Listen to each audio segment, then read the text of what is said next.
They found the Lawson boys in the spring of 1951, half buried in the Carolina mud near a collapsed root cellar that hadn't been opened in 23 years. Two brothers, 7 and 9 years old when they vanished, still 7 and 9 when they were pulled from the earth. The coroner said their bodies looked like they'd been dead for less than a week. But the dates carved into the cellar door told a different story. March 1928, the same month their entire family was slaughtered on Christmas Day 3 months prior. The same month the neighbors stopped asking questions. The same month the town decided some silences were safer left unbroken. The boys were found by a surveyor marking land for a new highway. He was alone. He said he heard singing coming from under the ground, children's voices harmonizing. When he finally pried the door open, the smell that rose from that cellar wasn't decay. It was something the police reports could only describe as floral and wrong. Inside, arranged on opposite sides of a wooden table, sat the Lawson boys, their hands folded, their faces clean, and between them, carved into the table's surface with something sharp, were words that made the surveyor vomit into the dirt. We waited, like he said. The case was handed to a state investigator named Carl Pritchett, a man who'd spent 15 years documenting unsolved murders across Appalachia. He'd seen bodies left in wells. He'd interviewed killers who wore their crimes like Sunday clothes. But when he sat across from the coroner and reviewed the initial findings, he wrote one line in his personal journal that his daughter would later find after his death. "This is not a crime. This is a door I should not open." He opened it anyway, and what the Lawson boys told him over 6 days of recorded interviews didn't match anything human. It didn't match anything living, and it didn't match the version of events the entire country had already accepted as truth. Because in 1928, everyone thought they knew what happened to the Lawson family. A father gone mad, a massacre on Christmas morning, 7 bodies, a shotgun, and a man who walked into the woods and ended himself beneath a pine tree. Clean, tragic, explainable. But the boys who came back from the cellar said it wasn't him. It was never him. And the thing that took their family didn't have a name. Not yet. On Christmas Day 1928, Charles Davis Lawson murdered 7 members of his family in Germantown, North Carolina. That's what the newspapers said. That's what the sheriff wrote in his report. That's what the church recorded in its registry of the dead. His wife Fanny shot on the porch. His daughters, Carrie, Maybelle, and Marie, found in the tobacco barn execution style. His sons James and Raymond, 4 and 2 years old, their small bodies discovered near the hen house. 7 dead in less than an hour. And then Charlie Lawson walked into the woods, laid down beneath a tree, pressed his shotgun to his chest, and pulled the trigger with a stick. The investigation lasted 3 days. The funeral drew thousands. Photographers came from 3 states to document the tragedy. America loved its monsters back then, as long as they were dead and the story was over. But there were problems with the narrative from the beginning. Problems the investigators noted but never pursued. Charlie Lawson had taken his entire family into town the week before Christmas to buy new clothes and have a portrait made. He paid in cash. He smiled in the photograph. Witnesses said he seemed calm, even cheerful. The kind of man planning for a future, not an ending. Then there was the arrangement of the bodies. Fanny had been posed on the porch with her arms crossed over her chest, a rock placed under her head like a pillow. The girls in the barn were laid side by side, hands folded as if someone had taken great care in their positioning. This wasn't rage. This wasn't chaos. It was ritual. But no one wanted to say that word. Not in 1928. Not in a God-fearing town where the alternative was too dark to speak aloud. And then there were the 2 boys who weren't found. Arthur, age 7, and Michael, age 9. The oldest Lawson children. The sheriff's report said they were visiting relatives in the next county. But when investigators followed up weeks later, no relatives could be located. No train tickets. No records of travel. The boys had simply been written out of the story, as if they'd never existed. Except they had. School records confirmed it. Neighbors remembered them. But by February of 1929, when a journalist tried to write a follow-up piece, the town refused to cooperate. The church wouldn't open its records. The sheriff wouldn't return calls. And the Lawson property was purchased by an anonymous buyer who tore down every structure within a month. The message was clear: the story was over. The dead were buried, and the living would not be disturbed. For 23 years, that silence held, until the surveyor heard the singing, until the cellar door was opened, until Arthur and Michael Lawson told investigator Carl Pritchett what really happened the day their family died, and why they'd been waiting underground ever since. Carl Pritchett conducted the interviews in a farmhouse 12 miles from the discovery site. He didn't use the county jail. He didn't bring in doctors or psychiatrists. He recorded everything on a reel-to-reel machine borrowed from the state university, and he allowed only one other person in the room, a stenographer named Elizabeth Core, who'd worked on war crime depositions and wouldn't rattle easily. She lasted 4 days before she refused to return. In her final report, she wrote, "These are not children. I don't know what they are, but they are not children." Pritchett continued alone. The recordings were sealed in 1952 by court order. They've never been released. But Pritchett's typed transcripts survived, buried in a storage facility in Raleigh, discovered by accident in 1987 during an archive purge. 342 pages, single-spaced, and every page more impossible than the last. The boys were examined by a physician on the day they were found. Physically, they appeared to be between 7 and 9 years old. Their height, bone structure, and dental development matched the ages they would have been in 1928. But they should have been 30 and 32. They should have been men. Instead, they sat in that farmhouse wearing clothes that fit, speaking in accents from 2 decades prior, remembering a world where radios were new and President Coolidge was still in office. The doctor found no signs of malnutrition, no dehydration, no muscle atrophy. Their skin was pale but healthy. Their eyes were clear. When asked how they survived in the cellar for 23 years, Arthur, the younger boy, looked at the doctor and said, "We didn't survive. We waited." The distinction mattered to him. He repeated it multiple times. "Surviving means you're fighting time. We weren't fighting. We were waiting like he told us to." Pritchett began the interviews with simple questions. Their names, their parents' names, what they remembered about Christmas of 1927, the last normal holiday. Arthur answered easily. Michael stayed silent for the first 2 sessions, staring at the wall, occasionally humming the same melody the surveyor had heard underground. On the 3rd day, Pritchett asked them directly, "Who told you to wait?" Michael stopped humming. He looked at Pritchett with an expression the investigator described as pity mixed with terror, and he said, "The man with no name who wore our father's face." Arthur reached across the table and gripped his brother's wrist. He whispered something the microphone didn't catch. Then he turned to Pritchett and said, "If we tell you everything, you'll do what the sheriff did. You'll write it down wrong so people can sleep. But you won't sleep. None of you ever sleep after you know." Pritchett promised he wouldn't change their story. He promised he would listen. And for 6 days, the Lawson boys described a Christmas that didn't end in murder. It ended in something worse.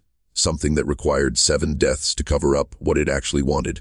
And what it wanted was still waiting. Arthur Lawson said the morning started normal. His mother made biscuits. His father sat on the porch cleaning his shotgun, same as he did every Sunday. The younger children played in the yard. Carrie practiced hymns on the piano. Everything was exactly as it should have been, except for one detail Arthur noticed, but didn't understand until later. His father's shadow was wrong. It moved a half-second before he did.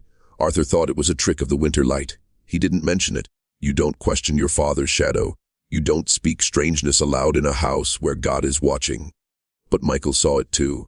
He told Arthur during the interviews that he'd watched their father walk from the barn to the house, and the shadow stretched too long, bent at angles that didn't match the sun. He said it looked like it was reaching for something, or someone. Around 10 in the morning, their father called the family together. He said he needed to speak with each of them privately, one at a time, starting with the youngest. He took 2-year-old Raymond into the henhouse. Arthur and Michael were told to wait by the cellar. Their father's instructions were specific. Do not leave. Do not enter the house. Do not call for your mother. And if you hear anything that sounds wrong, cover your ears and count to 100. Michael asked why. Their father looked at him, and Arthur said this was the moment he knew. He said, "His eyes were my father's eyes.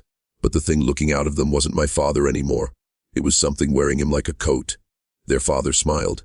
He said, "Because what happens next is already done, and you two are the only ones who get to stay."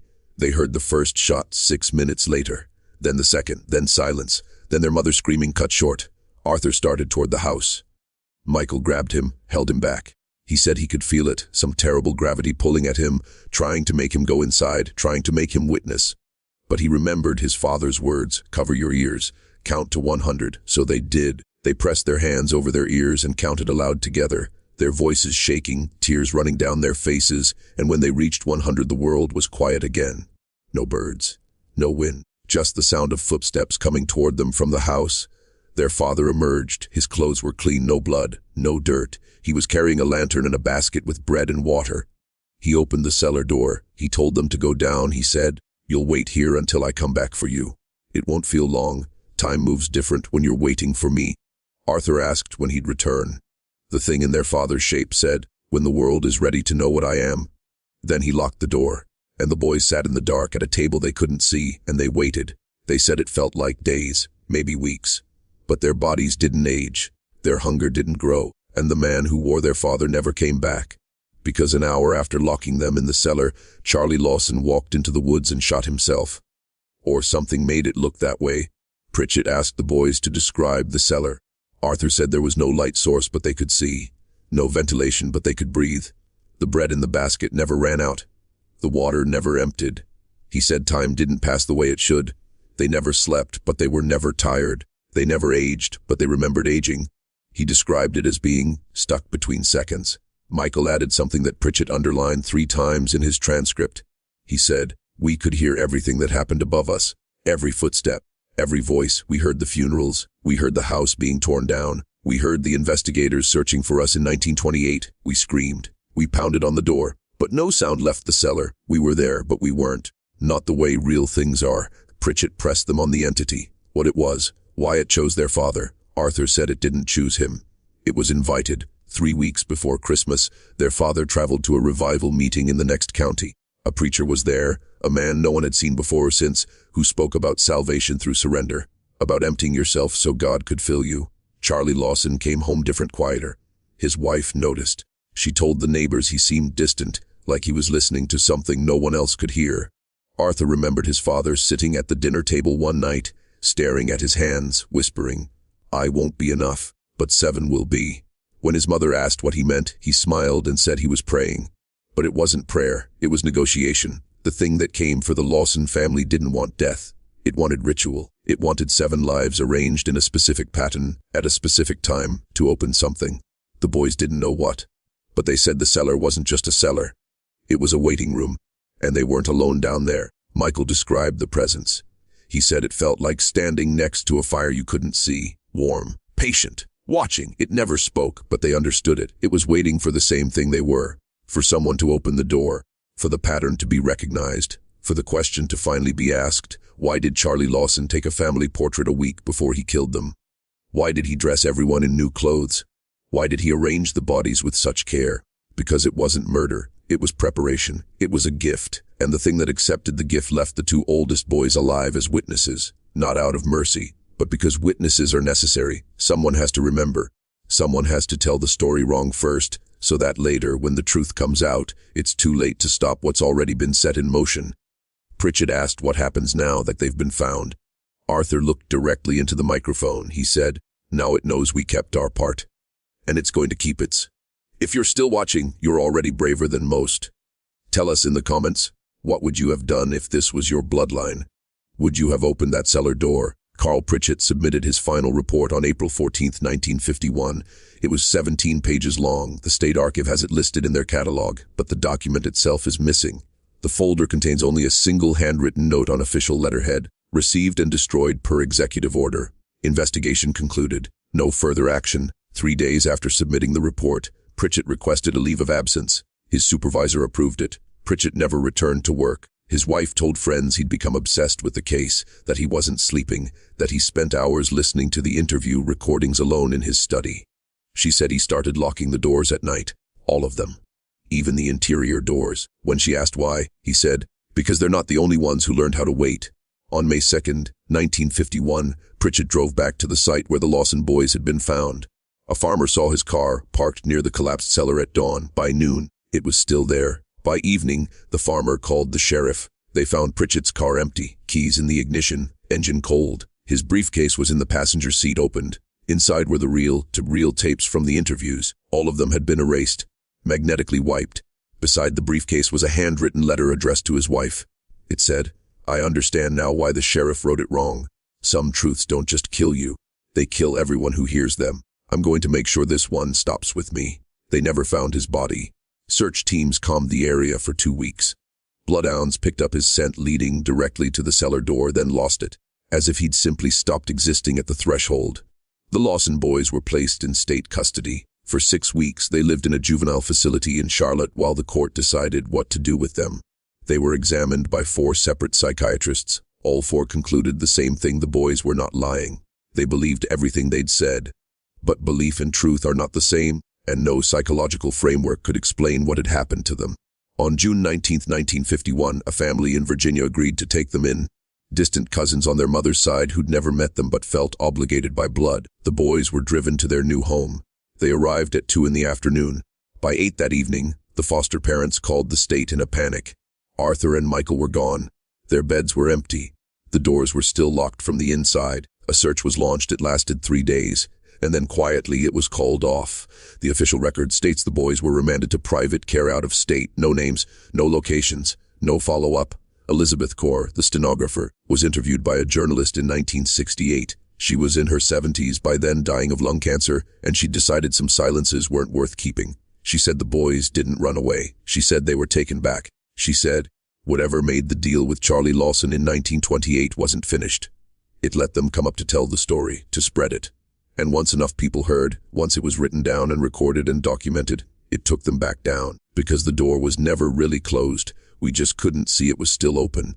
The Lawson family massacre is still taught in criminal psychology courses as a case study in familicide. Charlie Lawson's name appears in documentaries about American murder.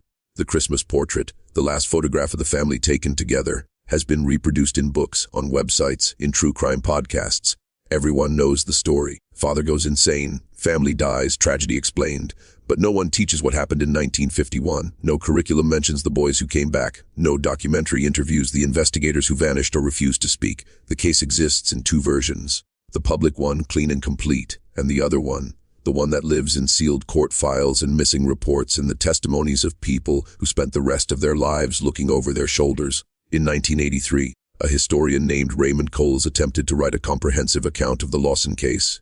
He requested access to Carl Pritchett's files through a Freedom of Information Act petition. It was denied. He appealed. It was denied again. On his 3rd attempt, he received a letter from a state attorney explaining that the files he was requesting had been lost in a facility fire in 1952. But there was no fire in 1952. Coles kept digging. He tracked down Elizabeth Corr's surviving family. He found the storage facility in Raleigh where the transcripts had been discovered. He even located the farmhouse where the interviews took place. It had been abandoned since 1951. When Coles entered, he found the table still there, the microphone, the chair where Pritchett sat, and carved into the wall behind where the boys would have been sitting, hidden by a cabinet that had since been moved, were words. We told him. He heard. Now you will. Coles left the farmhouse and never returned. His book was never published. When asked why, he said only, because some stories don't want to be finished. They want to be continued. There are people who believe the Lawson boys are still waiting. That the cellar wasn't destroyed when the land was cleared. It was just covered. That somewhere beneath a highway or a housing development or a strip mall in North Carolina, there's a door that never fully closed.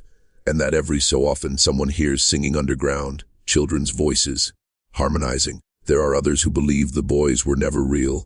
That they were a hoax, a psychological contagion, a mass delusion born from a town that couldn't accept the simplicity of one man's evil. But then there are the people who knew. The sheriff who wrote the report wrong, the journalist who stopped asking questions, the state officials who sealed the files and erased the tapes and made sure the story stayed exactly the way it was supposed to be told. They knew, and they made a choice. To let the world believe in the monster they could understand, rather than face the truth of what was actually invited into the Lawson home on Christmas Day 1928. Charlie Lawson didn't go insane. He made a deal, and the thing he made it with is still keeping its end. It got its 7. It got its witnesses. It got its story told and retold and spread across decades, across media, across millions of people who now carry it in their heads. And maybe that's what it wanted all along. Not death, not ritual, but belief. Because the more people who know the story, the more people who speak the names, the more real it becomes, the more doors it can open. The Lawson boys were found in 1951. What they told investigators didn't match anything human. And if you've listened this far, if you've heard their words and carried them with you to the end of this video, then you're part of it now too. The story doesn't end. It spreads. And somewhere, in the dark, something is still waiting. Not for rescue, not for justice, but for the next person to ask the question, what really happened to the Lawson family? And now you know. Now you'll carry it. Just like the boys did. Just like Pritchett did. Just like everyone who ever got too close to the truth. Welcome to the waiting room. The door is already open. You just can't see it yet.